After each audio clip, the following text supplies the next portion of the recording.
اللہم صلی علی محمد و آل محمد.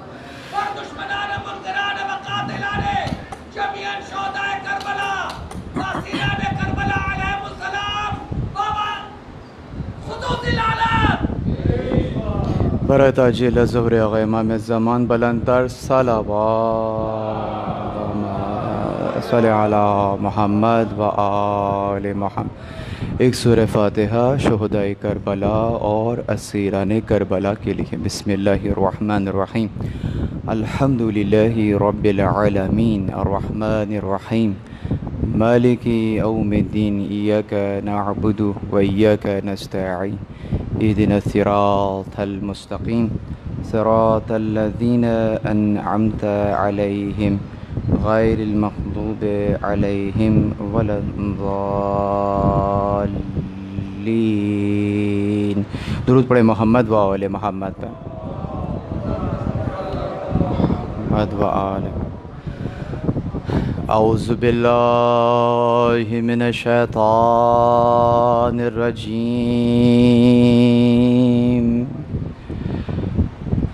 بسم اللہ الرحمن الرحیم.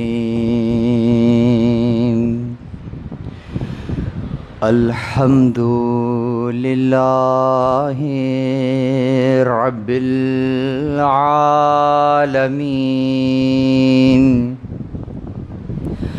الحمد للہ الذی دلع لسان صباح بالنطق تبلج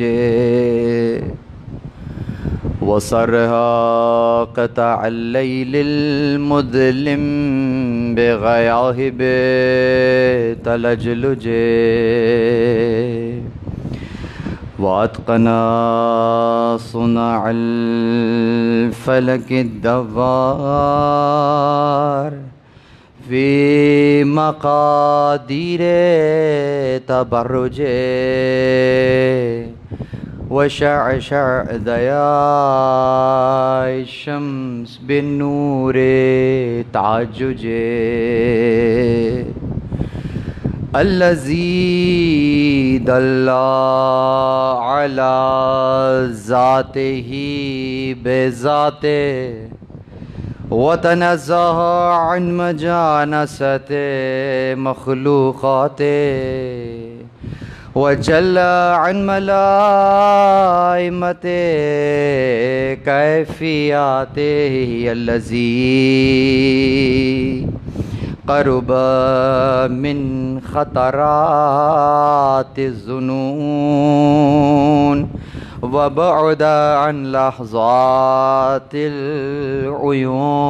العيون وعلم بما كان قبل أن يكون.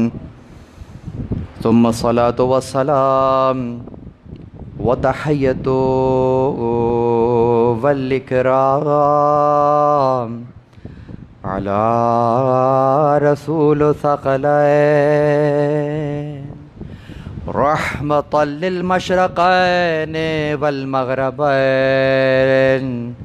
جد الحسن والحسين سيدنا ومولانا أبي القاسم محمد. اللهم صل على محمد وآل محمد وأهل بيته الطيبين الطاهرين المعصومين المظلومين المنتجبين الذين أذهب الله عنهم الرجس وطهرهم تطهيرا.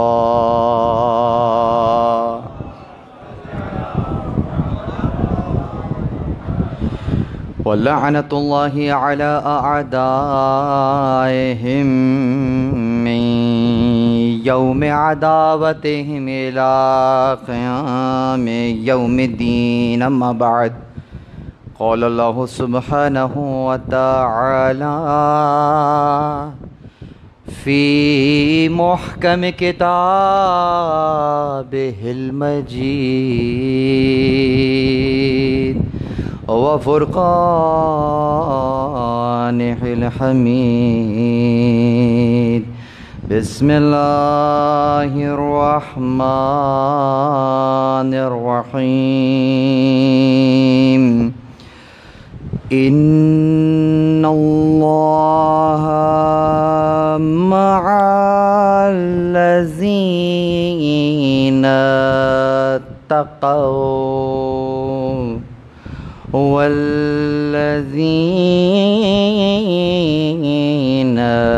هم محسنون.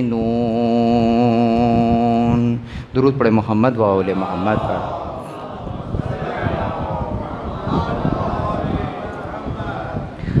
الحمد لله الذي جعلنا من المتمسكين بالقرآن الكريم وبولاية أمير المؤمنين وأئمة المعصومين عليهم السلام. درود پڑھے محمد و آل محمد پر.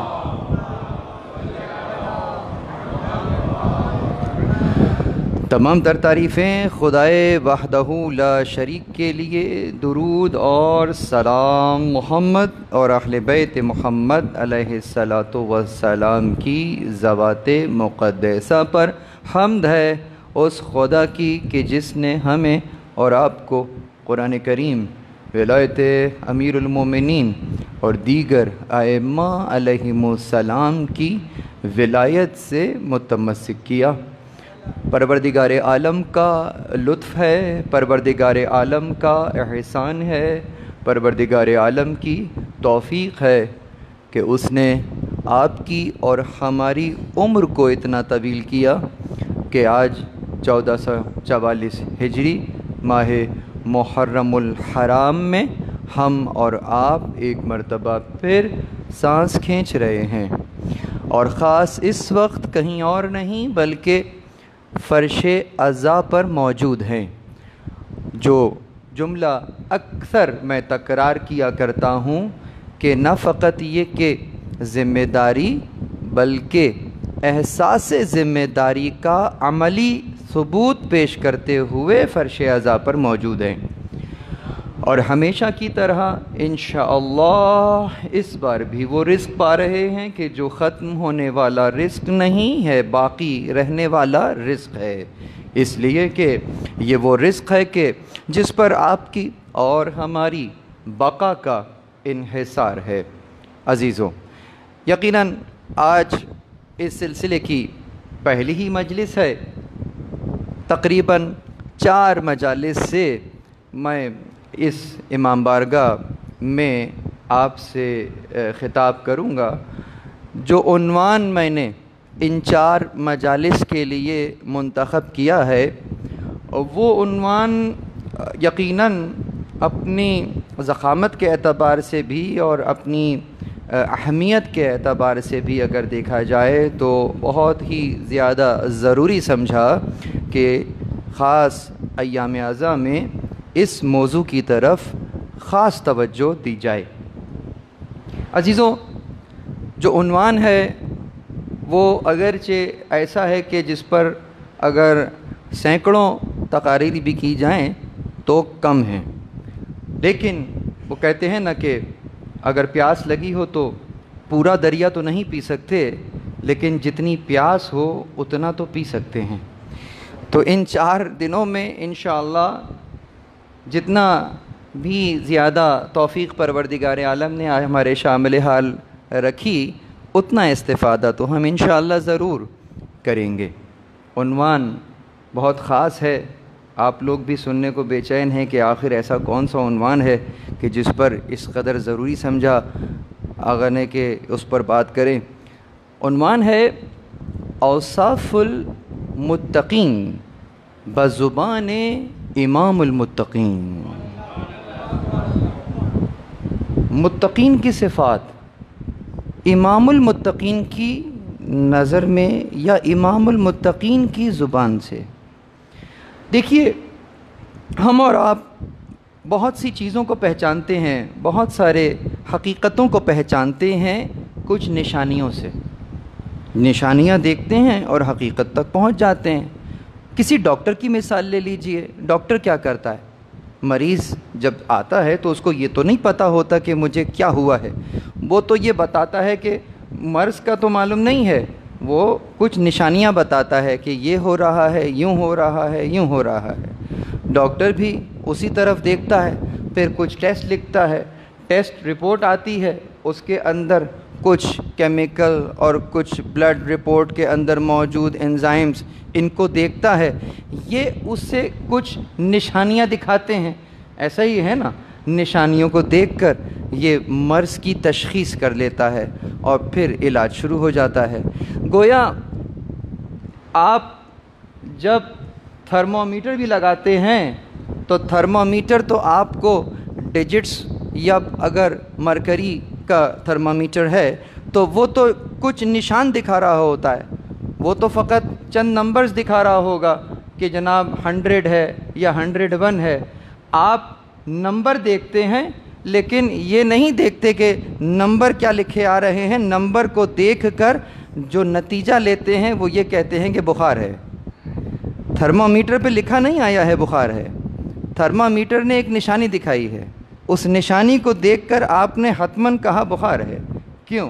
اس لیے کہ یہ اتنی قوی نشانی ہے اس بخار کی کہ جو نظر آ رہا ہے، اس طریقے سے آپ اس حقیقت تک پہنچ گئے۔ بس عزیزوں، اگر یہی اصول ہے، یہ کتنی سادی سی باتیں ہیں، روزمرہ ہم انہی کے اوپر یقیناً انحصار کرتے ہیں، انہی نشانیوں پر انحصار کرتے ہیں۔ تو اب دیکھنا یہ ہے کہ اگر کوئی شخص یہ دعویٰ کرے یا اگر کوئی جماعت یہ دعویٰ کرے کہ ہم متقین کی جماعت ہیں، یا ہم متقی ہیں، یا میں متقی ہوں، تو کیا اس میں کچھ نشانیاں نہیں ہوں گی کہ جن کو دیکھ کر پہچان لیا جائے گا کہ جو دعویٰ کیا جا رہا ہے وہ درست ہے یا درست نہیں ہے؟ یقیناً کوئی نشانیاں ہوں گی، کچھ اوصاف ہوں گی، ان اوصاف کو دیکھ کر یہ اندازہ لگایا جائے گا، اس میں تو کوئی بھی نہیں ہے۔ یہ آپ اور میں ہیں جو کہ نشانیوں کو دیکھ کر اندازے لگا لیتے ہیں، ایسا ہی ہے۔ تو بس اب اس کی بات اگر کی جائے کہ جو کہ معصوم ہو، اور جو کہ نہ فقط یہ کہ ان صفات کا حامل ہو، بلکہ وہ شخص ہو کہ جس میں ایک نہیں، دو نہیں، کئی صفات نہ فقط یہ کہ موجود ہوں بلکہ اپنے درجہ کمال پر موجود ہوں۔ یہ بہت مشکل ہے۔ مطلب کسی ایک شخص کے اندر، اگر میں یہ کہوں کہ کسی ایک شخص کے اندر کوئی ایک صفت جو ہے وہ موجود ہے، یہ بہت مشکل ہوتا ہے کسی شخص کے اندر جو ہے وہ ایک صفت جو ہے وہ کاملاً موجود ہو۔ چہ جائے کہ ہم کہیں کہ کسی صاحب میں ایک کے بجائے دو صفات جو ہیں وہ کاملاً موجود ہیں، اور چہ جائے کہ یہ کہ جناب وہ جو دو صفات ہیں وہ فقط موجود نہیں ہیں، وہ اپنے درجہ کمال پر ہیں۔ اور یہ تو تقریباً ناممکنات میں سے ہو جاتا ہے کہ کبھی کسی شخص کے اندر متضاد صفات موجود ہوں، یہ دیکھیے۔ اور کبھی کبھی تو یہ اور زیادہ مشکل ہو جاتا ہے کہ وہ جو متضاد صفات موجود ہیں وہ بھی اپنے درجہ کمال پر ہیں، یہ دیکھیے۔ تو یقیناً جب ان تمام صفات کے مجموعے کی طرف ہم نظر کرتے ہیں تو یقیناً رسول اللہ کے بعد وہ مولا متقیان علی بن ابی طالب علیہ الصلاۃ والسلام کی ہی ذات ہے۔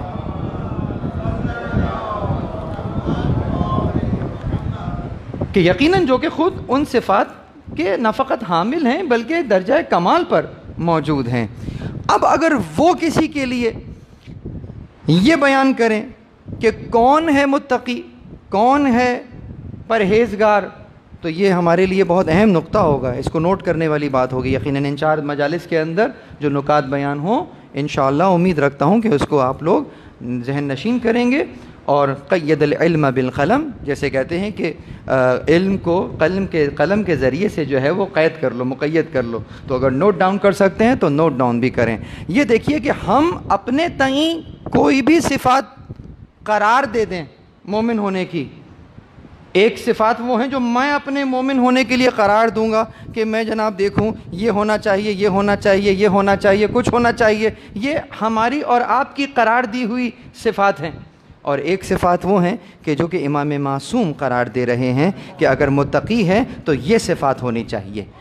وہ صفات کون سی ہیں؟ تو آئیے ان صفات کی طرف متوجہ ہوتے ہیں۔ مولا متقیان سے پوچھنے والے نے سوال کیا اور اسی انداز سے کہ مولا بیان فرمائیے کہ متقی کون ہوتا ہے یا متقین کی صفات کون سی ہوتی ہیں۔ خیال رہے کہ یہ تمام کی تمام گفتگو یقیناً مولا متقیان کے کلام کے سائے میں چلے گی، لیکن اس کے باوجود میں نے سرنامہ کلام جو ہے وہ آیت کو قرار دیا، اور آیت بھی کون سی؟ سورہ مبارکہ نحل کی۔ آیت کا نشان 128 یاد رکھیے گا، 128 امام حسین علیہ السلام کا نمبر بھی یہی بنتا ہے، تو 128 سے یاد رکھیے گا سورہ نحل۔ اور اس آیت سے شروع کرنے کی وجہ کیا ہے؟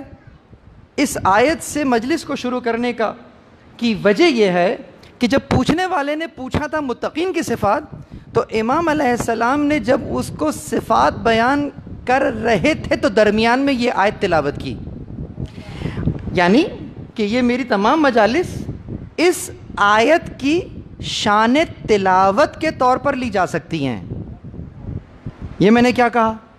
شان تلاوت، شان نزول نہیں۔ شان نزول کیا ہے؟ شان نزول ہے کہ جناب یہ آیت کب نازل ہوئی تھی، کیا واقعہ ہوا تھا، کس مقام پر تھے اور کیا ہوا، یہ شان نزول ہے۔ لیکن شان تلاوت کیا ہے؟ شان تلاوت یہ ہے کہ اس آیت کو کب کب کس نے کہاں کہاں تلاوت کیا ہے، یہ ایک اور موضوع ہے۔ سورہ مریم نازل ہوا اپنے مقام پر، شان نزول کیا ہے؟ شان نزول بیان ہوتی رہے گی، لیکن جب شان تلاوت بیان کی جائے گی تو کہا جائے گا کہ نجاشی کے دربار میں جب ایک انتہائی اہم موڑ تھا اور وہاں پر مسلمانوں کو اپنے دفاع میں قرآن سنانا پڑا، تو حضرت جعفر طیار نے پورے قرآن میں سے اگر انتخاب کیا تو سورہ مریم کا انتخاب کیا۔ تو یہ سورہ مریم کی شان تلاوت کے طور پر لیا جائے گا کہ حضرت جعفر طیار کی فہم و فراست کو داد دیجئے کہ کب کہاں کیا بات کرنی ہے، کیسے کرنی ہے، کب کہاں کون سی آیت تلاوت کرنی ہے، کیسے کرنی ہے۔ یہ فقط علم نہیں ہے، اس کو حلم کہتے ہیں کہ آپ کو علم بھی تھا اور حلم بھی تھا۔ تو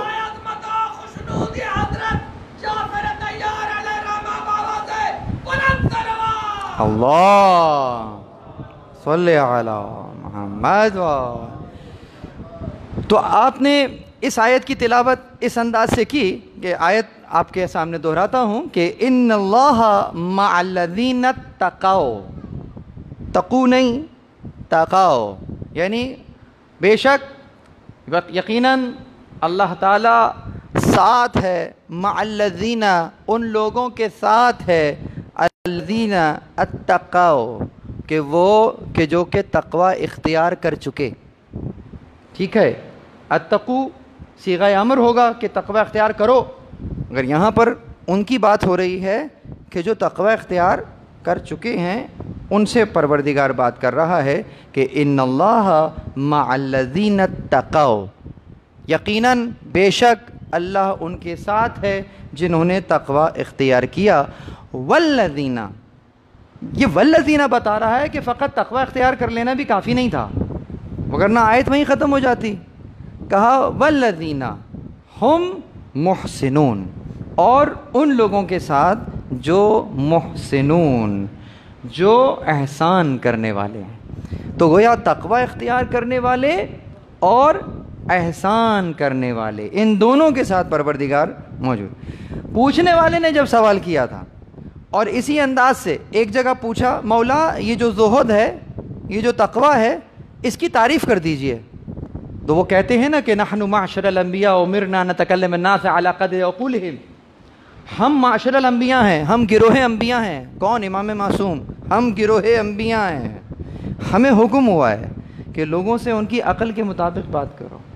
تو ایک جگہ پوچھنے والے نے جب پوچھا کہ تقویٰ کی ڈیفینیشن کیا ہے، زہد کسے کہتے ہیں، تو اس کو امام نے فقط یہ جواب دیا کہ الزہد بین الکلمتین، زہد جو ہے وہ دو کلموں کے درمیان میں ہے، اور دو کلموں کے درمیان میں کہنے کے بعد آپ نے آیت کی تلاوت کر دی، کہا لَكَيْ لَتَأَسُوا عَلَى مَا فَاتَكُمْ وَلَا تَفْرَحُوا بِمَا آتَاكُمْ۔ یہ قرآن مجید کی جس انداز سے آیت اشارہ کر رہی کہ کہا کہ دیکھو ان دو کلموں کے درمیان میں زہد ہے، لَكَيْ لَتَأَسُوا عَلَى مَا فَاتَكُمْ وَلَا تَفْرَحُوا بِمَا آتَاكُمْ، کہ دیکھو زہد اس کے درمیان میں ہے کہ جب تم سے کوئی شے چلی جائے تو غم نہ کرو، جب کوئی شے مل جائے تو خوش نہ ہونا۔ یہ کیا بات کہی امام نے، اب اس کو سمجھانے کے لیے بیان کیا، آپ کو سمجھانے کے لیے بتا دیتا ہوں۔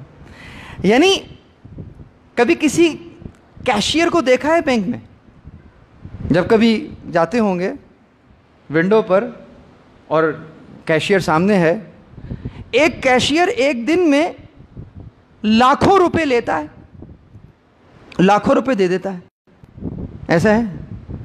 جب لاکھوں روپے لے رہا ہوتا ہے تو اس کے چہرے پہ کوئی خوشی کے آثار ہوتے ہیں؟ نہیں ہوتے۔ اور جب لاکھوں روپے دے رہا ہوتا ہے تو کیا غمگین ہوتا ہے؟ نہیں ہوتا نا۔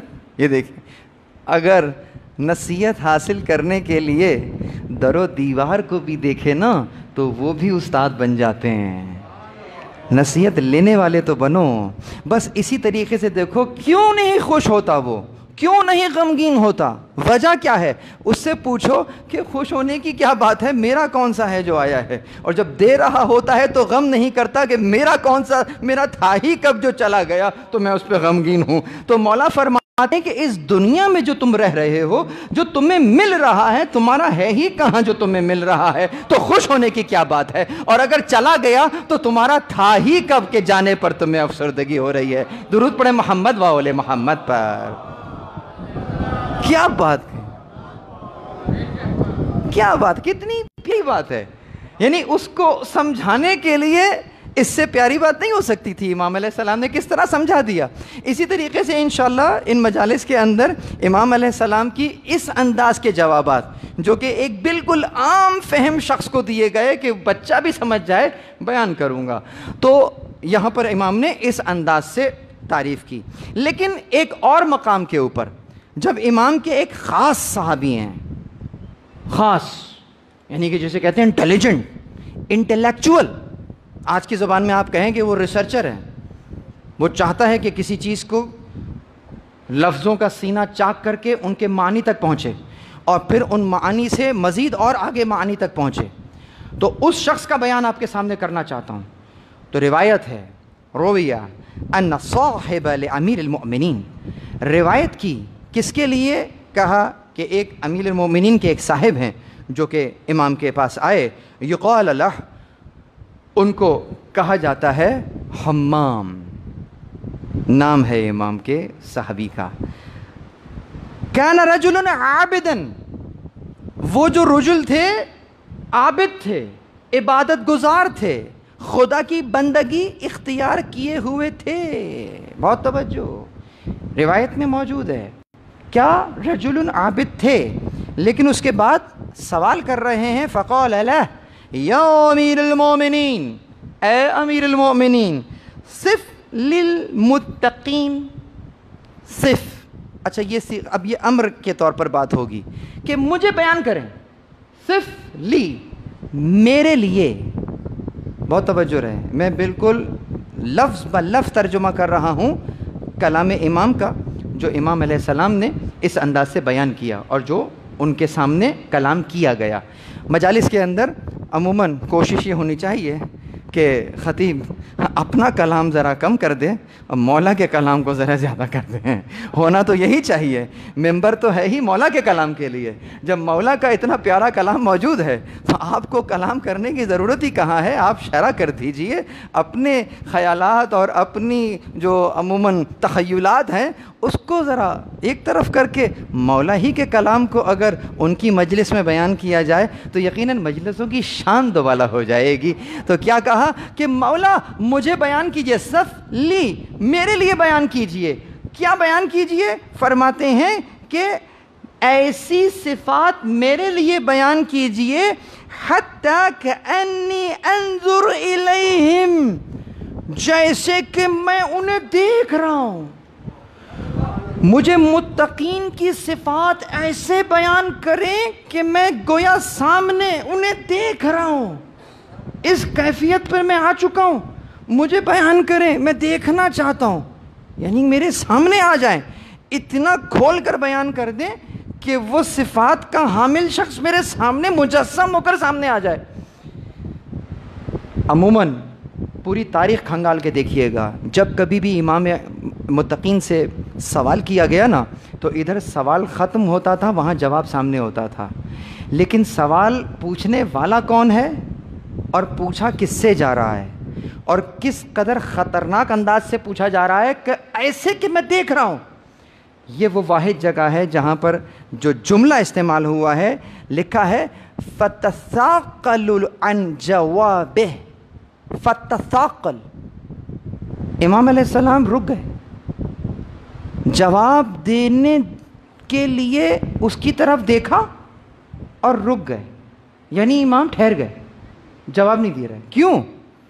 کیونکہ امام تو خطبہ دے رہے ہیں نا، درمیان میں یہ اٹھا ہے اور سوال کر لیا، تو امام ابھی جواب دینے ہی والے تھے کہ سامنے دیکھا، امام رک گئے، اس کی کیفیت کو دیکھا، اس مائنڈ سیٹ کو دیکھا جہاں وہ موجود تھا۔ تو امام علیہ السلام جو بیان کرنا چاہ رہے تھے، گویا ایسا لگا کہ امام نے روک لیا اس کو کہ نہیں، اس کو اگر یہ جواب دے دیا یہ متحمل نہیں ہو سکے گا، تو امام رک گئے، اور رکنے کے بعد کچھ توقف کیا، پھر بیان کیا اور فرمایا اتق اللہ واحسن، اللہ کا تقوی اختیار کرو، واحسن، اور احسان کرو۔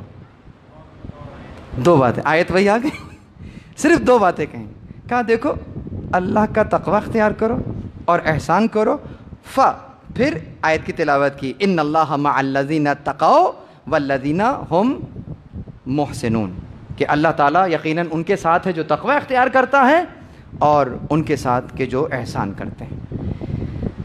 فلم یقنع حمام بہذا القول، یہ مسئلہ ہو گیا، حمام نے کہا نہیں، اور کچھ بیان کریں، یہ تو مجھے معلوم ہے، اور کچھ بیان کریں بس۔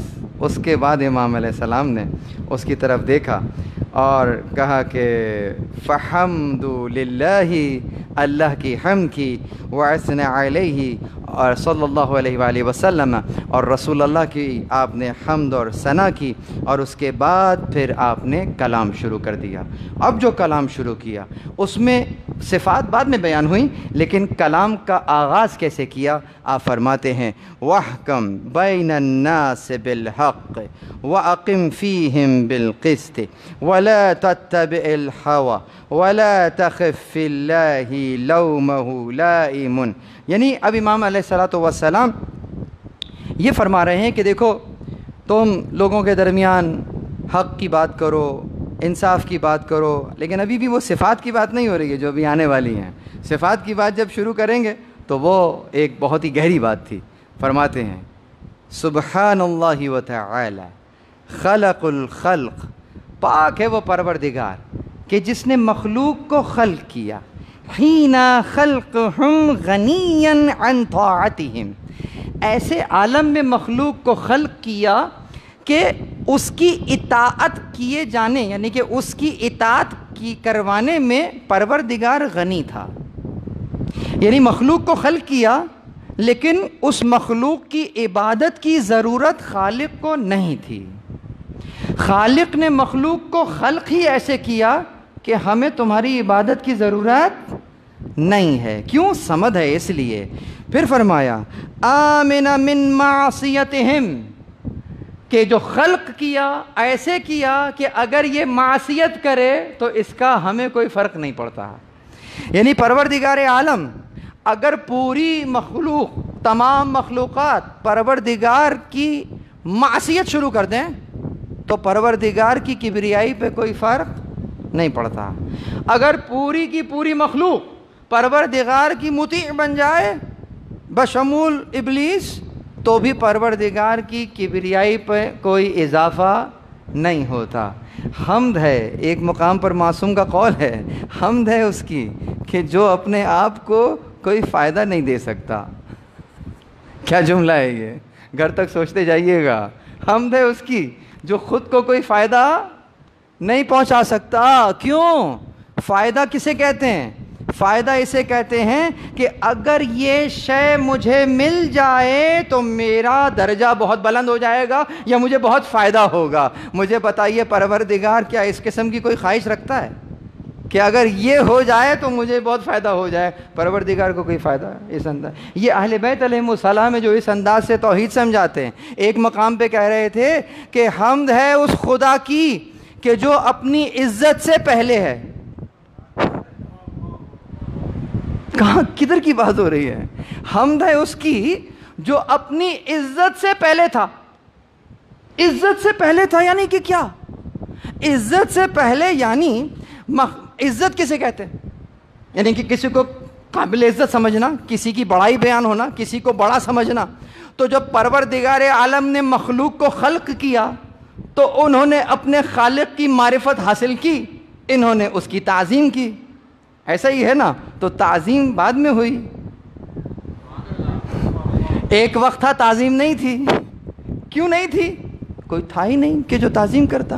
تو جب تعظیم کرنے کے لیے کوئی مخلوق ہی نہیں تھی تو امام وہی کہہ رہے ہیں نا کہ حمد ہے اس کی جو اپنی عزت سے پہلے تھا، کہ پروردگار عالم کے تعظیم کرنے والے نہ تھے مگر پروردگار تھا۔ یہ جو کیفی وہ تھا۔ پوچھنے والا پوچھ رہا ہے کہاں ہے پروردگار؟ تو جواب دے رہے ہیں کہ یہ جو تو پوچھ رہا ہے کہ وہ کہاں ہے، وہ اس کہاں کا خالق ہے۔ جب تم پوچھتے ہو کہ وہ کہاں ہے تو اس کہاں میں یا تو مکان ذہن میں آئے گا یا زمان ذہن میں آئے گا، یا تو تم اسے کسی ٹائم فریم کے اندر رکھو گے، یا تم کسی اسپیس میں رکھو گے، یا کسی ٹائم میں یا کسی اسپیس میں۔ اسی کہاں کا اطلاق ادھر ہی ہوگا نا، یا تو ٹائم پر ہوگا یا اسپیس پر ہوگا۔ وہ تو اس وقت بھی تھا جب کہاں نہیں تھا۔ اس نے چاہا کہ کہاں ہو گیا۔ اسی کو کن فیکون کہتے ہیں۔ بہرحال تو امام علیہ السلام اس انداز سے توحید کو پہچانوا رہے ہیں۔ یہاں پر بھی کیا کہا کہ جب مخلوقات کو خلق کیا تو ان کی عبادت سے غنی ہے، یعنی ان کی عبادت اسے کوئی فائدہ نہیں دے گی، اور اگر یہ سب کے سب معصیت پہ اتر آئیں تو پھر ان سب کی معصیت پروردگار عالم کو کوئی نقصان نہیں پہنچائے گی۔ پھر کہا کہ وَلَا تَنْفَعُ طَاعَتُهُم مِّن طَاعَتِهِ فَقَسَمَ بَيْنَهُمْ مَعَایِشِهِمْ وَبَدَعَهُمْ مِنَ الدُّنْيَا۔ فرمایا کہ اس نے زندگی کا سر و سامان ان میں بانٹ دیا اور دنیا میں ہر ایک کو اس کے مناسب حال اور محل و مقام میں رکھا، یعنی کہ ہر شے کو جو اس کا مناسب مقام تھا وہاں رکھا۔ اس کا مطلب کیا ہے؟ اس کا مطلب یہ ہے کہ مخلوقات کو پروردگار عالم نے جو درجہ عنایت فرمایا وہ بر بنائے عدل عنایت فرمایا۔ اسی لیے رسول اللہ نے فرمایا کہ بالعدل قامت السماوات والارض، کہ اس دنیا کی، بلکہ دنیا نہیں، قامت السماوات، سما نہیں، سماوات والارض، یہ جو آسمان ہیں سارے اور زمین ہے یہ کس چیز پر قائم ہے؟ کہتے ہیں عدل پر قائم ہے۔ اس لیے جب پوچھا مولا سے کہ بتائیے عدل اچھا ہے یا مساوات اچھی ہے، تو امام نے یہی جواب دیا کہ عدل اچھا ہے۔ کیوں؟ اس لیے کہ نظام مساوات سے نہیں عدل سے چلتا ہے۔ آپ کا آرگنائزیشن جو ہے، جس کو آپ اپنی کوئی بھی کمپنی کہیں، تو اس آرگنائزیشن کی ایک ہائرارکی ہوتی ہے، ہائرارکی کو فالو کرنا ہوتا ہے تبھی آرگنائزیشن چلتی ہے۔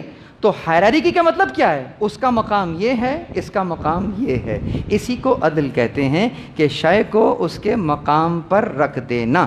اگر کسی آرگنائزیشن میں اس کو فالو نہ کیا جائے اور کہا جائے کہ نہیں جناب سب برابر ہیں، سب ایک ہی جیسے ہیں، تو پھر وہ organization if everyone is responsible means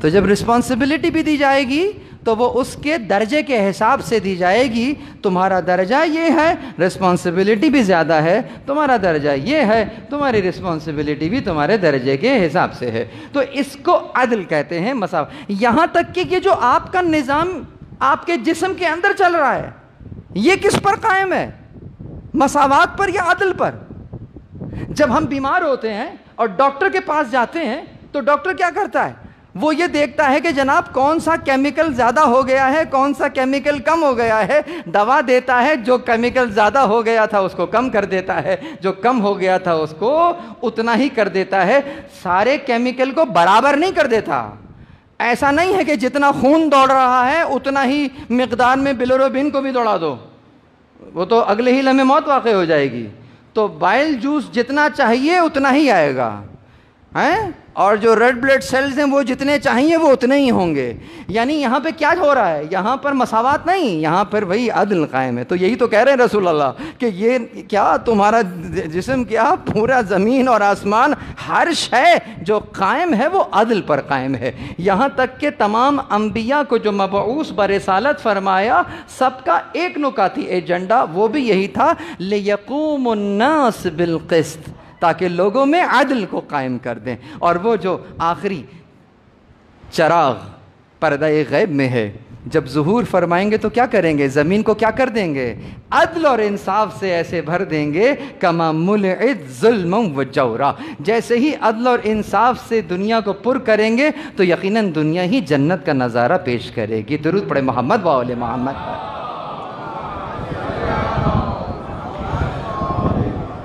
بہت توجہ رہے. تو یہاں پر تو یہ تو امام نے ابتدائیہ بیان فرمایا. ابتدائیہ بیان کرنے کے بعد اب جب بیان فرمایا تو فرماتے ہیں کہ سن لو, جان لو, المتقون فیہا ہم اہل الفضائل.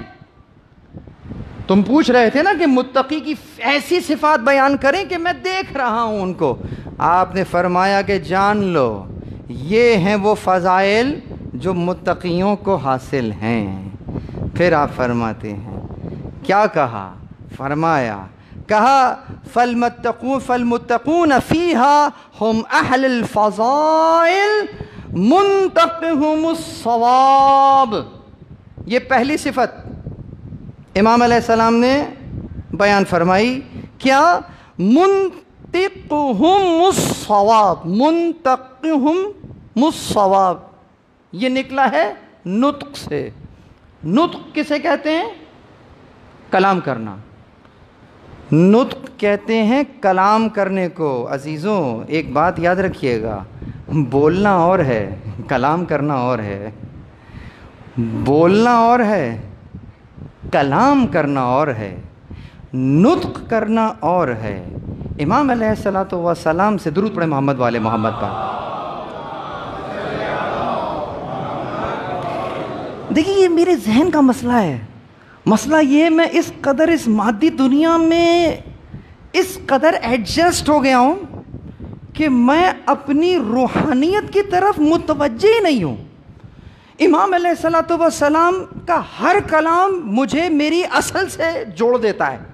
میں سمجھتا ہوں کہ یہ جو ہم عموماً چٹ چیٹ کر رہے ہوتے ہیں, یہ بول رہے ہیں, یہ کلام کر رہے ہیں آپس میں, کسی دوست سے فیس بک پہ, واٹس ایپ پہ, یا کسی اور سوشل میڈیا پہ, او دنیا جہان کی باتیں ہو رہی ہیں. ہم سمجھتے ہیں کہ ہم بات کر رہے ہیں, ہم کلام کر رہے ہیں. امام سے پوچھو کیا کر رہے ہیں.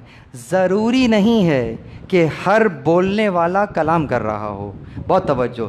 امام علیہ الصلوۃ والسلام سے ایک اور مقام پہ سوال کیا گیا تو آپ نے جواب کیا دیا. امام فرماتے ہیں کہ للانسان فضیلتان, انسان کے لیے دو فضیلتیں ہیں.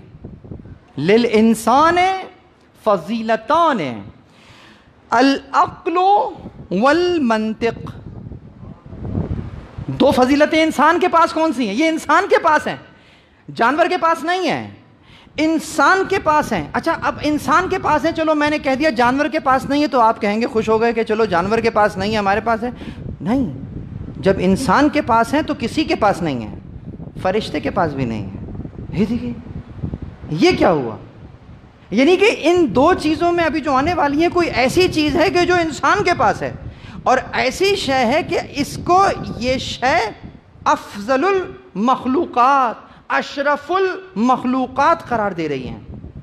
تو امام نے وہاں پر ہاتھ رکھا کہ للانسان فضیلتان العقل والمنطق، کہ ایک عقل ہے اور ایک نطق ہے. یہاں منطق سے مراد لاجک نہیں ہے، یہاں منطق سے مراد نطق ہے، کہ ایک عقل ہے اور ایک نطق ہے. پھر فرماتے ہیں وَبِالْعَقْلِ يَسْتَفِيدُ وَبِالْمَنْطِقِ يُفِيدُ، کہ جو عقل ہے اس سے یہ استفادہ کرتا ہے اور نطق سے فائدہ پہنچاتا ہے. یعنی اب کیا سمجھے، دوبارہ سمجھیے، کہ کلام الامام امام الکلام، یعنی عقل سے فائدہ لے رہا ہے، نطق سے فائدہ پہنچا رہا ہے. اس کا مطلب یہ ہے کہ عقل کسے کہتے ہیں؟ جس سے فائدہ لیا جائے. نطق کسے کہتے ہیں؟ جس سے فائدہ پہنچایا جائے. یعنی عقل اور ہے اور چالاک ہونا اور ہے. مثلا جب یہ بیان کر رہے تھے نا، کیونکہ میری گفتگو ریکارڈ بھی ہو رہی ہے ماشاءاللہ، اور آواز بھی خدا نہ خواستہ کہاں کہاں جا رہی ہوگی، تو ایک پوچھنے والے نے بڑا بے باک لہجے میں سوال کر لیا تھا کہ یہ جو آپ نے بیان فرمایا کہ عقل جو ہے وہ ہے کہ جس سے فائدہ لیا جائے، اور نطق وہ ہے کہ جس سے فائدہ پہنچایا جائے، تو اس نے ایک خاص شام میں کہیں کسی حاکم کی طرف اشارہ کر دیا کہ وہ کیا تھا، اس کے پاس کیا تھا. دیکھیں نا، امام علیہ السلام سے ان کے چاہنے والوں کو دور کر دینا یا بدزن کر دینا کوئی آسان کام تو نہیں ہے نا. تو وہ ایسا کیا کام کرتا تھا کہ امام علیہ السلام سے لوگ دور ہو جاتے تھے؟ تو کسی نے پوچھ لیا کہ وہ کیا تھا، تو امام نے جو جواب دیا، جو لفظ استعمال کیا، وہ عربوں کے لیے نیا تھا. کہا وہ نکرہ تھا. نکرہ؟ کہا یہ کیا ہے؟ کہا وہ اشبہ العقل ہے ولیس العقل، عقل کی شبہ ہے لیکن عقل نہیں ہے. کیوں؟ پھر بیان کریں. امام نے تو اس کو یہ بیان کر دیا کہ وہ شبیہ ہے عقل کی لیکن عقل نہیں ہے. عقل کیوں نہیں ہے؟ کہا عقل تو اس لیے ہے نا کہ عقل وہ شے ہے جس سے فائدہ لیا جائے. مثلا آپ کے پاس کوئی دادا پردادا کی طرف سے زمین کا ٹکڑا ملا ہوا تھا، اور مثلا آپ کے خاندان میں کسی صاحب نے کیا کام کیا، اور ایسے سے چالاک لوگ ہوتے ہیں، آپ کی ناک کے نیچے سے آپ کا حق ایسا لے لیں گے آپ کو پتہ نہیں چلے گا. آپ کے پاس بھی کیا اوریجنل فائل ہوگی آپ کی زمین کی جو ان کے پاس موجود ہوگی، اور یہاں کھلایا، ادھر بات ادھر بات، ساری فیلڈنگ ان کی سیٹ ہے. اس کے بعد جناب لا کے کہا نہیں، دعویٰ کر دیا یہ تو میری زمین ہے، آپ کی کہاں سے ہے، یہ دیکھیے یہ ساری چیزیں میرے پاس موجود ہیں. اور اس کے بعد کیا ہوا، وہ زمین کا ٹکڑا اس نے اپنے پاس لے لیا. اب دنیا والے کیا کہیں گے، یار کیا عقل مند آدمی ہے، کس طریقے سے اس نے کام کیا ہے. تو دنیا کے نزدیک کیا ہوگا، عقل مند. لیکن مولا کے نزدیک کیا ہے، عقل سے کیا لیا جاتا ہے، فائدہ. تم نے جو یہ لیا ہے کیا لیا ہے، زمین کا ٹکڑا. یہاں پر تم نے لے تو لیا ہے، لیکن یہ بتاؤ کہ کیا اس کے نتیجے میں تمہیں جنت ملے گی؟ نہیں ملے گی. اس کا مطلب کہ اگر اس قسم کی ایکٹیویٹی اور اس قسم کی ایفیشینسی دکھانے کے بعد اگر جنت نہیں مل رہی ہے تو عقل نہیں ہے، چالاکی ہے. آج چالاک اور عقل مند کا فرق پتہ چل گیا کہ چالاکی کے نتیجے میں جنت نہیں ملتی، عقل مندی کے نتیجے میں جنت ملتی ہے. تو عقل مندی کیا ہوئی، عقل کیا ہوئی، عقل یہ ہے کہ جس سے فائدہ لیا جا رہا ہو. اصل فائدہ کیا ہے، اصل فائدہ ہی یہی ہے کہ جنت کے حقدار قرار پاؤ. اور نطق کیا ہے، امام فرمانے نطق یہ ہے جس سے فائدہ پہنچے. یعنی تمہارا کلام ایسا کلام ہو کہ جب جب جہاں جہاں کیا جا رہا ہو خلق خدا کو فائدہ پہنچا رہا ہو. پتہ چلا کہ آپ کلام کر رہے ہیں لیکن کسی کی غیبت ہو رہی ہے تو پھر وہ فائدہ نہیں پہنچ رہا ہے. آپ کلام کر رہے ہیں اور غلط بیانی کر رہے ہیں تو یہ بول رہے ہیں, کلام نہیں ہو رہا ہے, کیونکہ کلام تو فائدہ پہنچاتا ہے, یہ تو نقصان پر نقصان پہنچائے جا رہے ہیں. تو اس کا مطلب یہ ہوا کہ جھوٹ بولنا کیا ہے؟ جب انسان جھوٹ بول رہا ہوتا ہے تو وہ انسان کہلانے کے لائق نہیں ہوتا, کیونکہ جو بول رہا ہے وہ سچ نہیں ہے, اور جب سچ نہیں ہے تو یہ اس کو کوئی فائدہ نہیں پہنچا رہا, نہ ہی کسی دوسرے کو فائدہ پہنچا رہا ہے. جبکہ مولا نے فرمایا تھا کہ للانسان فضیلتان, انسان کی فضیلت یہ ہے کہ وہ نطق کرتا ہے, تو جو نطق نہیں کرتا جانور تو ہو سکتا ہے, انسان نہیں ہو سکتا. درود پڑھے محمد و آل محمد پر.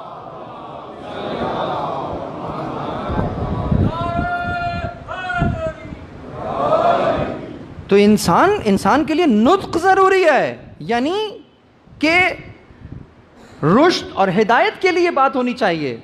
اسی طریقے سے پھر مزید فرماتے ہیں, آیت کی طرف توجہ دلاؤں, وَعِبَادُ الرَّحْمَنِ الَّذِينَ يَمْشَوْنَ عَلَى الْأَرْضِ هَوْنًا, اللہ کے بندے تو وہ ہیں جو زمین پر آرام سے چلتے ہیں. توجہ ہے. اور اس کے بعد کیا کرتے ہیں؟ کہتے ہیں کہ وَإِذَا خَاطَبَهُمُ الْجَاهِلُونَ قَالُوا سَلَامًا, جب ان سے کوئی مخاطب ہوتا ہے, وَإِذَا خَاطَبَهُمُ الْجَاهِلُونَ, جب ان سے کوئی جہالت کی بات کی جاتی ہے تو یہ کیا کرتے ہیں؟ یہ کہتے ہیں قالوا سلاما, یعنی بس دور سے سلام, میں کوئی جواب نہیں دوں گا, ایک طرف اپنا راستہ لے لیتے ہیں. یہ بلا ضرورت بحث اور مباحثے میں نہیں پڑتے. آج دیکھیں نا سوشل میڈیا پہ کیا ہو رہا ہے, یہ جس قدر ناچاکیاں بڑھ رہی ہیں, یہ جس قدر دشمنیاں بڑھ رہی ہیں, یہ دوریاں بڑھ رہی ہیں, کس وجہ سے؟ ایک وجہ یہ بھی ہے سوشل میڈیا کا غلط استعمال, جو چاہو بولو, جو چاہو ہے, کسی کا کوئی لحاظ ختم ہو چکا ہے. بڑے سے بڑا عالم ہو اس کے لیے بھی آپ نے زبان کھول دی, کیوں مسئلہ ہے؟ مسئلہ تھوڑی ہے, سامنے تھوڑی ہے, لکھنا تو ہے, لکھ ڈالو, خود تو پردے میں چھپے ہوئے ہو, لکھ ڈالو. اور اس قدر جری ہو گئے ہمارے بچے کہ ان کے لیے جس کو یہ فلٹر کہتے ہیں نا کہ ایک ادب, ایک لحاظ, یہ سوشل میڈیا نے ختم کر دیا. ہوا جب لکھ لکھ کے اتنا عادی ہو گئے کہ اگر ماں یا باپ بھی کوئی بات کہتا ہے تو وہ ایسے جواب دیتے ہیں کہ جیسے واٹس ایپ کے اوپر چیٹ کر رہے ہیں. یہ ایسا ہے یا نہیں ہے؟ الفاظ بدل گئے, اقدار بدل گئیں, ثقافت بدل گئی. تو یہ سوشل میڈیا کا غلط استعمال کا نتیجہ. تو یہاں پر کیا ہو رہا ہے؟ کہا کہ وَإِذَا خَاطَبَهُمُ الْجَاهِلُونَ قَالُوا سَلَامًا, جب ان کے سامنے کوئی اس قسم کی بات کی جاتی ہے جو کہ جاہلون, جہل کی بنیاد پر ہے, تو یہ جہل کی بنیاد پر کی جانے والی بات میں اپنا کوئی کردار ادا نہیں کرتے. یہاں تو آیت ہے نا, روایت کے اندر کیا کہا مولا نے کہا کہ جاہل سے بحث نہ کرو. کیوں نہ کرو؟ پہلے درجے میں کیا ہوگا؟ پہلے درجے میں تو وہ تمہاری بات نہیں مانے گا, بحث کرے گا, اور جب تمہیں دلیل سے قانع نہیں کر پائے گا تو پھر تمہارا دشمن ہو جائے گا. تو دشمنیاں مول لینے کے لیے اس انداز سے خام خواہ کسی کی طرف اس انداز سے بات نہ کرو. پھر دوسری طرف فرمایا, کہا وَيَقُولُونَ لِلنَّاسِ, یہ کمیل سے کہہ رہے ہیں مولا, یعنی کہ نطق کی ڈیفینیشن بیان ہو رہی ہے اصحاب سے. کمیل بن زیاد نخعی سے کہا, یا کمیل وَيَقُولُونَ لِلنَّاسِ حُسْنًا وَإِذَا مَرَعُوا بِاللَّغْوِ مَرَعُوا كِرَامًا, کہا اے کمیل دیکھو لوگوں سے حسن سے بات کرو, بات اچھے طریقے سے کرو, تم بات اچھے طریقے سے کرو. سامنے والا کون ہے اس کو ایک طرف رہنے دو. پروردگار عالم نے حضرت موسیٰ اور حضرت ہارون کو کہاں بھیجا؟ فرعون کے پاس. فرعون کون ہے؟ مومن ہے؟ کافر ہے؟ دشمن خدا ہے. خدا نے دشمن خدا کے پاس بھیجا. کہتے ہیں کہ جب بات کرنا تو نرمی سے بات کرنا. خدا اپنے دشمن سے بھی جب بات کروا رہا ہے تو نرمی سے بات کروا رہا ہے. مجھے بتاؤ کہ مومنین کو اگر آپس میں بات کرنی ہو تو کیسے کرنی چاہیے؟ سمجھ میں آ رہی ہے؟ تو یہ دیکھنا پڑے گا کہ ہم کہاں کھڑے ہوئے ہیں اور میرے مولا کہاں کھڑے ہوئے ہیں. کہا آرام سے بات کرنا. ادعو الی سبیل ربک بالحکمہ وموعظۃ الحسنہ, اللہ کے راستے کی طرف حکمت سے بلاؤ اور اچھے انداز, موعظۃ الحسنہ, اچھے انداز میں نصیحت کر کے بلاؤ. دوسری طرف فرماتے ہیں، بہرحال مختصر کروں تو کیا کہا کہ جو نطق کرو وہ بات کرتے ہیں یہ متقین جو بہت نپی تلی بات ہوتی ہے، بہت ہی دھیان سے بات کرتے ہیں، اپنے الفاظ بہت سافٹ رکھتے ہیں، اپنا لہجہ بہت نرم رکھتے ہیں۔ جوانوں کو خاص کہہ رہا ہوں کہ دیکھیے جب کبھی کسی کو آرگیومنٹ دیجیے گا نا تو اپنے لہجے کو سافٹ کیجیے گا، آرگیومنٹ کو ہارڈ کیجیے گا۔ یہ رسول دے رہا ہوں، آرگیومنٹ ہارڈ ہونا چاہیے لیکن لہجہ سافٹ ہونا چاہیے۔ لیکن ہمارے ہاں الٹ ہوتا ہے، لہجہ بڑا ہارڈ ہوتا ہے، آرگیومنٹ بہت سافٹ ہوتا ہے۔ آپ لاکھ چیختے رہیے، چیخ ہوا میں بلند ہوگی لیکن آپ کی دلیل قائم نہیں ہوگی۔ دلیل کب قائم ہوگی؟ دلیل اس وقت قائم ہوگی کہ جو آرگیومنٹ دیا جا رہا ہے وہ اتنا مدلل ہو، اتنا جامع ہو کہ مجال نہ ہو کسی کی کہ اس کو رد کر سکے۔ تو یہ کب ہوگا؟ یہ اس وقت ہوگا جب علم ہوگا، جب معرفت ہوگی، جب علم ہوگا۔ تو علم اور حلم اور معرفت کے بعد یہ جو دلیل ہیں، دلائل ہیں، یہ اپنی اپنی جگہ پر قائم ہو سکتے ہیں۔ عزیزو، تو میں نے پہلی صفت آپ کو بیان کی کہ جہاں پر امام علیہ السلام نے اس انداز سے فرمایا کہ یہ جو نطق کرتے ہیں یہ وہ نطق کرتے ہیں کہ جو کہ بہت ہی نپا تلا نطق ہوتا ہے۔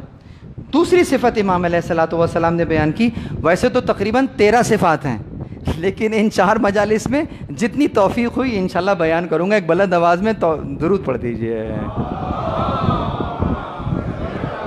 محمد و آلہ۔ دوسری صفت امام فرماتے ہیں کہ وَمَلْبِسُهُمُ الْاقْتِصَادِ، جو بات کرتے ہیں وہ تو نپی تلی ہوتی ہے، فقط بات میں نپی تلی نہیں ہوتی، جو پہنتے ہیں وہ بھی نپا تلا ہوتا ہے۔ یہ دیکھیں اقتصاد، یہ جو آپ اقتصادیات پڑھتے ہیں، اقتصادی انالیسس کرتے ہیں، اقتصاد کسے کہتے ہیں؟ اقتصاد یعنی کہ اپنی معیشت کی اقتصادیات، معیشت، معاش، یعنی کہ تم نے کس طریقے سے خرچ کرنا ہے، کتنا خرچ کرنا ہے، نہ بخل کرنا ہے نہ اسراف کرنا ہے، کیا کرنا ہے؟ میانہ روی کرنی ہے۔ تو کہتے ہیں کہ ان کا لباس جو ہے وہ بھی نپا تلا ہوتا ہے۔ یہ کلام کا ظاہر تھا جو بیان کیا، لیکن کلام کا ایک باطن بھی ہے جو میں نے درک کیا ہے امام کے اقوال کی روشنی میں، وگرنہ ضروری نہیں کہ ایک ہی باطن ہو، 70 بطون ہو سکتے ہیں۔ کلام کا ظاہر کیا ہے؟ کیا کہا؟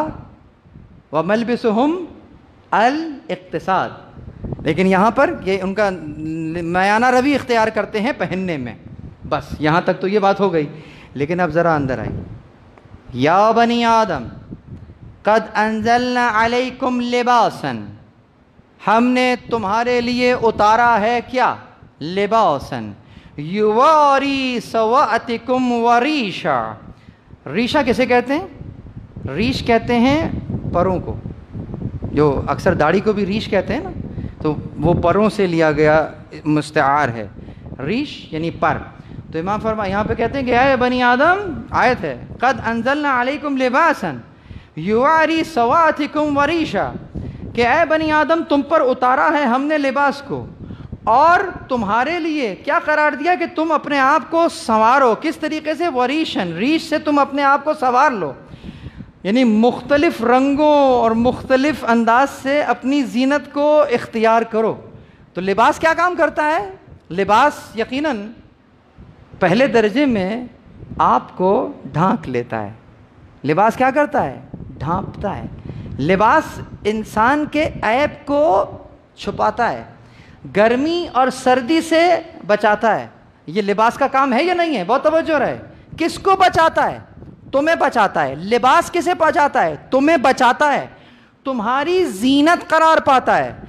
یہ تو ظاہری معنی ہے آیت کا، لیکن جب لباس کو لباس کے عنوان سے اتارا گیا جس میں تمہاری زینت ہے، تو اب اگر لباس تمہیں بچاتا ہے، اگر لباس تمہارے وقار کی نشانی ہے، اگر لباس تمہاری زینت ہے، تو بہت توجہ رہے، آج کل کے معاشرے کو یہ بتانے کی بہت ضرورت ہے کہ سوشل میڈیا پہ پھر بہت ساری جگہوں پہ چٹ چیٹ اس انداز کی ہو رہی ہے، ادھر جناب ادھر فون گھمایا گیا، ادھر سے ادھر فون گھمایا گیا، امی جان آج تو یہ ہو گیا، آج تو انہوں نے میرے ساتھ یہ کر دیا، اپنی سہیلی کو فون گھما دیا کہ بھائی تمہارے یہاں کیا ہو رہا ہے، میرے والے تو یہ کر رہے ہیں، وہ یہ کر رہے ہیں۔ یہ جو تم گھر کی باتوں کو باہر کر کے باہر والوں کو تشہیر کر رہی ہو یا تم کر رہے ہو، تو قرآن تمہارے بارے میں کیا کہہ رہا ہے؟ اس نے تمہارے لیے لباس اتارا تھا تاکہ تمہارے وقار کی نشانی ہو، تاکہ تمہارے عیب چھپے رہیں۔ ایک جگہ پر کہہ دیا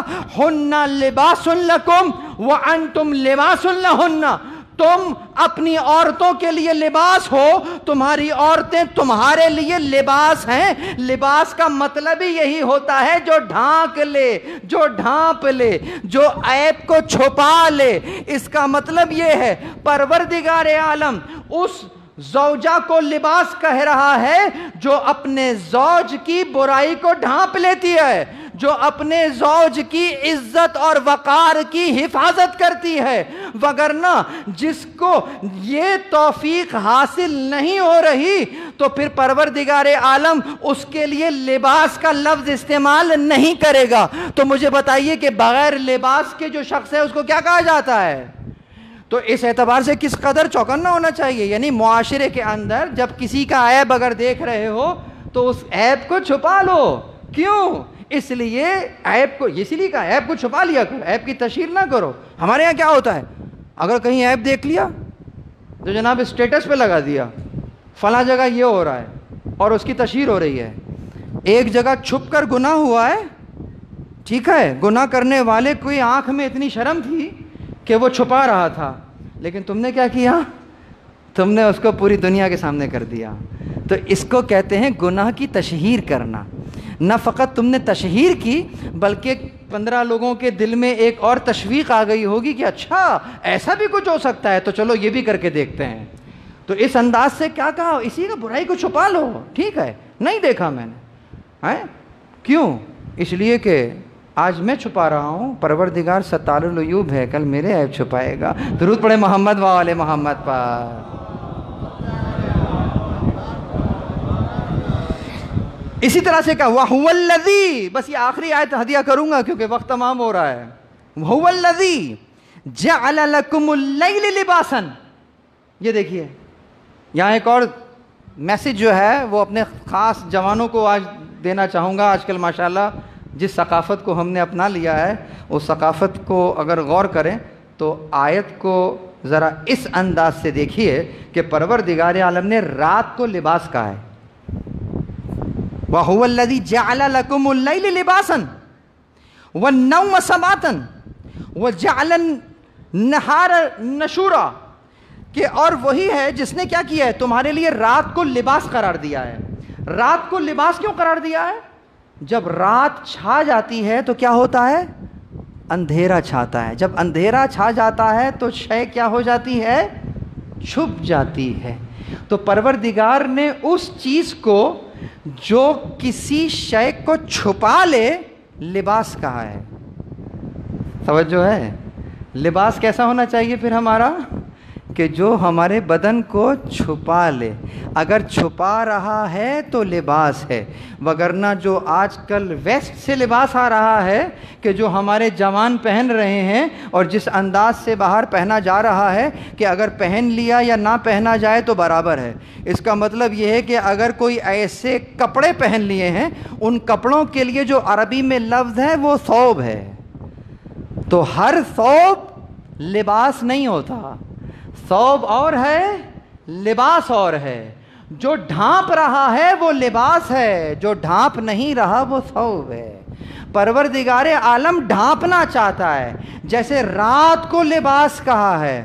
اب دیکھیے میں اپنی خاص بہنوں سے مخاطب ہوں، یعنی کہ جب وہ اپنے آپ کو ڈھانپنا چاہتے ہیں، وہ جو کالی چادر کے اندر ڈھانپ لیتے ہیں نا، اصلاً لباس کہلانے کی لائق ہے۔ پروردگار نے کالی رات کو لباس کہا تھا کہ تمہیں ڈھانپ لیتی ہے۔ تو اب اگر تم خود کو ڈھانپنا چاہو، اسی انداز سے ڈھانپ لینا جیسے کوئی کالی رات کسی شے کو ڈھانپ لیتی ہے۔ اس کو قرآنی زبان میں لباس کہتے ہیں۔ درود پڑھے محمد و آل محمد۔ محمد وائے. اور اس لباس کی حفاظت کے لیے آج میں نے فقط 2 صفات بیان کی ہیں. انشاءاللہ کل مزید 2 صفات بیان کریں گے، اور جتنی توفیق ہوئی انشاءاللہ روز امام علی علیہ السلام کے قول کی روشنی میں متقیوں کی صفات کو مزید پھر دقت سے پڑھیں گے. لیکن آج بات میں نے لباس تک لے کر آیا ہوں، اور خاص چادر تک لے کر آیا ہوں. اس چادر کے وقار کے لیے اہل بیت علیہم السلام نے کیا کچھ دیا ہے یاد رکھیے گا عزیزوں. آج یہی مصائب آپ کو بیان کرنا چاہتا ہوں کہ کوئی اس چادر کی قیمت پوچھنا چاہتا ہے نا تو وہ زینب کبریٰ سے پوچھ لے کہ جب خیموں میں آگ لگی ہے نا تو روایات ہمیں بتلاتی ہیں کہ بیویاں ایک خیمے سے دوسرے خیمے، دوسرے خیمے سے تیسرے خیمے، یہاں تک کہ جب آخری خیمہ ہی رہ گیا ہے نا تو سید سجاد کے خیمے میں یہ بیویاں آئیں اور اتنا سوال کیا، اے بیٹا تم حجت زمان ہو، بتاؤ کیا کریں، جل کر مر جائیں یا خیموں سے باہر چلے جائیں؟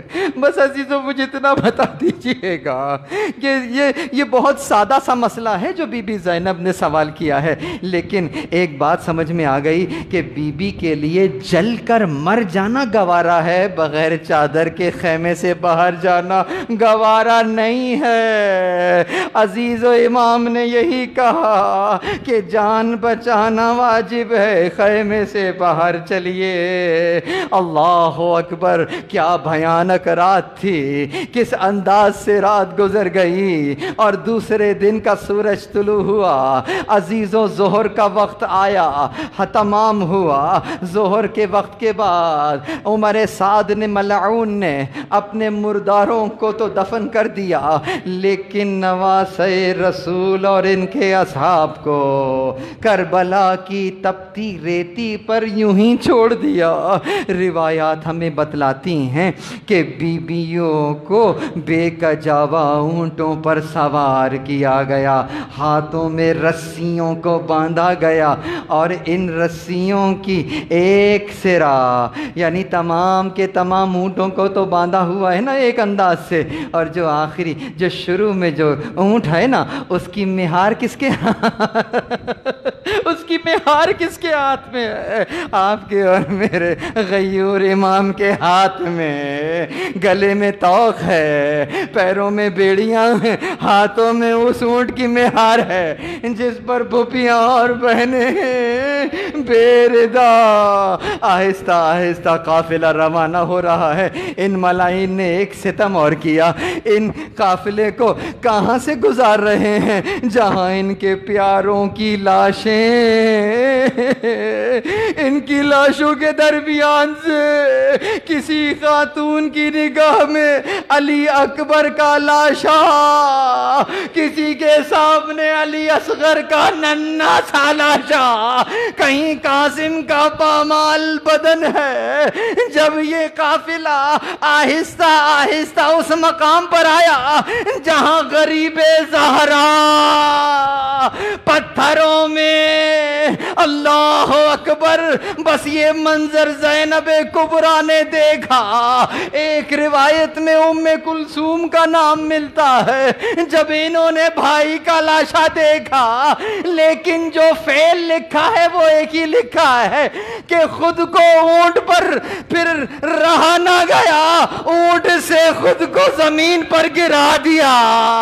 زینب کبریٰ نے بھائی کے لاش پر وہ بیان کیے کہ اپنے تو اپنے، ارے دشمن کی آنکھوں سے آنسو جاری ہو گئے. نفس المحموم میں لکھا ہے کہ انسان تو انسان، گھوڑوں کی آنکھوں سے آنسو جاری ہوئے کہ ان کے سم ان کے آنسوؤں سے تر ہو گئے. یہاں زینب کبریٰ بیان کر رہی ہے، ایک جملہ کہوں گا طبیعتیں منقلب ہو جائیں گی. کیا کہا؟ یا رسول اللہ، کیا یہ آپ کا حسین ہے، اپنے ہی خون میں اور خاک میں غلطا؟ اللہ اکبر. پھر مادر گرامی کو آواز دی، اے مادر گرامی، یہ آپ کی بیٹیاں ہیں. زبیدہ اسیر کی گئی۔ اللہ اکبر۔ جب یہ بیان ہو رہے تھے نا، بی بی زینب کی نظر سید سجاد کے چہرے پر پڑی۔ میرے مولا زبان سے کچھ نہیں کہہ رہے تھے، بس اپنے بابا کے لاشے کو کھڑے ہوئے خاموشی سے دیکھے جا رہے تھے، لیکن اس عالم میں دیکھ رہے تھے کہ بی بی زینب اپنے بیان بھول گئی۔ ارے بیٹا سجاد، خود کو سنبھالو کہ تمہاری روح پرواز کیا چاہتی ہے۔ بس اتنا کہا، پھوپھی اماں ذرا بتلائیے، جس کا جوان بیٹا موجود ہو،